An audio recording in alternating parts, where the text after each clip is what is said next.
Ito po, saglit lamang, meron tayong makakapanayam. Kaibigan natin ito, ang Calando Marquez ng LTAP. Calando, napapanood kayo sa Net25, napapakinggan po sa Radyo Agila at live din po sa aming mga social media account. Ako po si Jen. Calando, kamusta na kayo?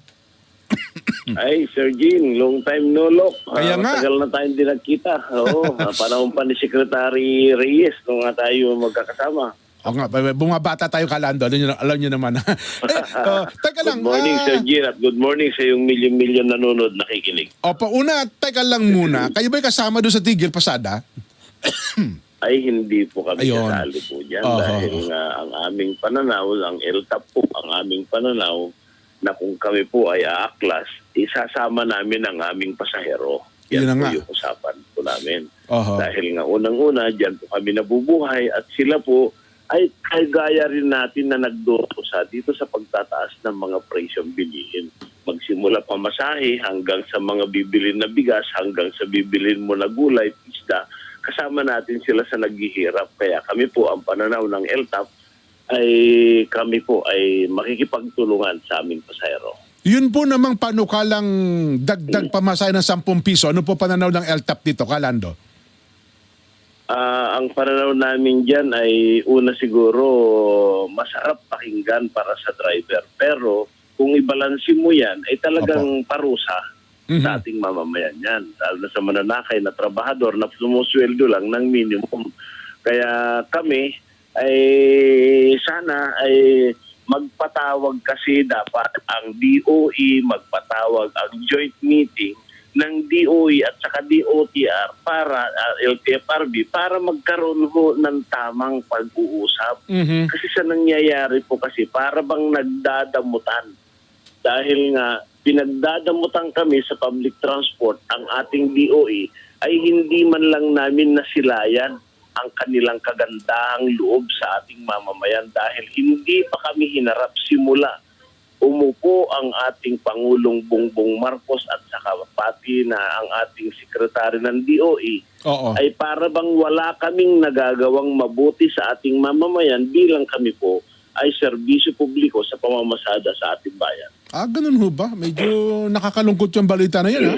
Ay mag-aapat na taon na po. At saka bago ngayon, Secretary Sharon Garin, hindi pala kayo nakonsulta, Calando? Kung mayroon man paghaharap dyan ay napipili lang kung sino yung haharapin dahil unang-una ho, ang ating secretary ng DOTR ngayon ay para bang nakikita namin na pinipili lang niya ang hinaharap niya sa ating Pangulo. Ganon. Anyway, sa ibang araw pag-usapan natin. Gusto ko puntahan itong binabasa kong balita kanina tungkol sa inyo. Meron kayong panukala na yung mga lumang jeepney convert natin sa electric vehicle? Pwede po ba yon?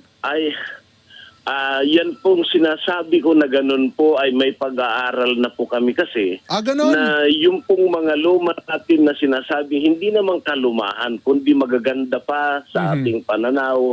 Dadaan po kasi ito sa tinatawag na MBIC, Motor Vehicle Inspection Center, na kung yan ay po pwede pa, ay pinag-aralan namin mabuti sa ating mga engineering design, ay pwede natin i-convert yan sa electric motor, yung kanilang mga yung kanilang magpapatakbo sa ating mga jeep dahil nga ang ating pinapreserve dito, Sir Jen, ay mapanatili natin yung ating sariling industry at isunod natin sa PNS compliance, itaas natin yung bubong.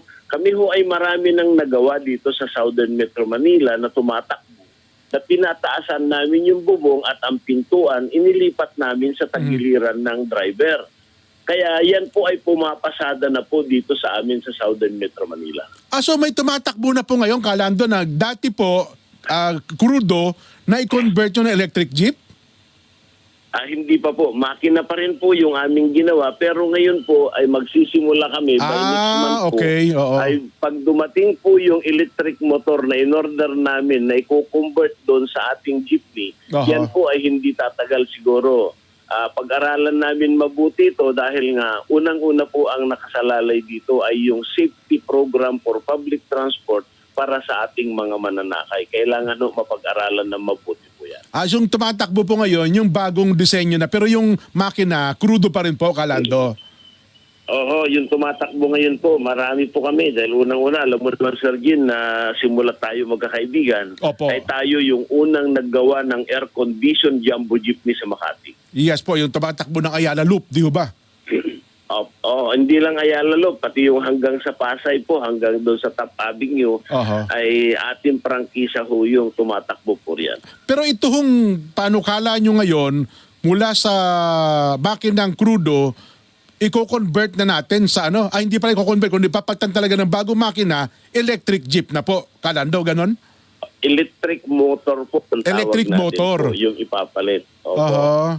Dahil po, tinignan namin po yung specification na location, Opo. yung paglalagyan ng mga parts nito, ay kayang gawin po natin. Kaya yan ho, ay bilang tayo naman po ay may konting pinag-aralan tungkol sa mga makina. Opo. Kaya tayo po ay nagsuggest lang naman na kung yan ay pupunduhan ng ating gobyerno para matulong dun sa tinatawag na subsidy para sa modernization, kaya natin isunod sa tinatawag na PNS compliance basta tulungan tayo ng ating gobyerno. Ayun. Nailatag nyo na. Sabi nyo nga, hindi kayo kinakausap ng DOE. Hindi kayo kinakausap ng DOTR. Sino ang ina-expect natin na dapat tumulong dito, Calando? Actually, Sir Gin, ay nailatag na natin dyan sa nung panahon pa ni Secretary Bautista, ay medyo matagal-tagal na po, ay isinadmit ko na ho yung proposal niyan. Naisubmit ko na rin po sa OTC, sa Office of the Transport Cooperative. So, nag-usap na kami ni Chairman Guadis Opo. at saka ni Secretary, Undersecretary Mon Reyes ng DOTR. Inilatag ko na ho, meron po akong mga dokumento na inilatag sa kanila. Kaya lang po itong bago ngayon po na gagawin natin na kausap natin mismo yung supplier sa China, ay sila po yung pupunta dito para i-design natin po yung ating mga jeepney na luma ay i-rehab natin. Tawag po natin dyan ay PNS, Philippine National Standard Rehabilitation, yung luma na pwede pang pakinabangan. Ay, magandang innovation kung pero sa estimate nyo, ang isang unit para yan ay mapatakbo, electric na, mga magkano aabutin, Calando? Sa estimate nyo po?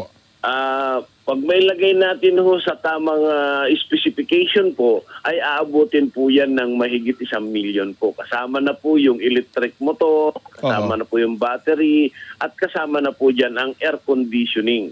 Pero ang ating pinanghihinayang kasi dito, Sir Gin, ay yung pong disenyo ng jeep natin na talagang original na jeep ng Pilipino, yan po ay mukha ng Pilipino. Sa larangan kasi ng transportasyon ay hindi ko pwedeng bitawan na yung ating pagmumukha sa larangan ng transportasyon, jeep lamang po ang kaya natin ipagmalaki sa buong mundo. Ayun. So, yun pala. Kasi baka isipin nila kung 1 million, baka pwedeng bumili na tayo ng asin talaga totally bago, Calando. Hindi kaya ganon? Alam mo, tama ka dyan, Sir Gin. Pero ang atin pong pinangangalagaan dito, yung pong ating pambansang panlupang sasakyan ng Pilipinas na disenyo na kinikilala ng ating mga turista sa Pilipinas na dayuhan, ay talaga kung tayo dapat pangalagaan natin. Unang-una ang jeep natin, Sir Gin, yung disenyo na huling inilabas ko po, ay pumasana po sa International Engineering Safety Standard at katunayan po, narehistro na po yan sa Japan, sa Disneyland. Narehistro na po sa Papua New Guinea, narehistro na po sa Amerika. So, anong rason na bakit hindi natin palaguhin yung ating sariling transport industry na wag naman sanang gamitin, Sir Gin, na yung modernized jeepney ay isusulat mo sa tagiliran ng gawang incheck. Wag naman sanang ganon. Ayun, tama. Kasi pangalagaan natin yung Filipino pride. Ay, nako. Calando, update nyo po kami pagka may latest sa ukol. So, interesado kami dyan para ma-feature din natin sa aming programa dito po sa Net25. Calando, magandang umaga po. Maraming salamat, Sir Gin, at mabuhay ka. Salamat sa inyong pagbibigay ng panahon at para tayo po ay makapag-usap, ay may parating natin sa ating mamamayan kung ano ang sinasabi ng Public Transport Modernization Program, lalong-lalo na sa ating public utility jeepney na mukha ng Pilipino. Opo. Maraming salamat, Sir Gin. Mabuhay ka. Salamat po at mabuhay kayo, Kalando.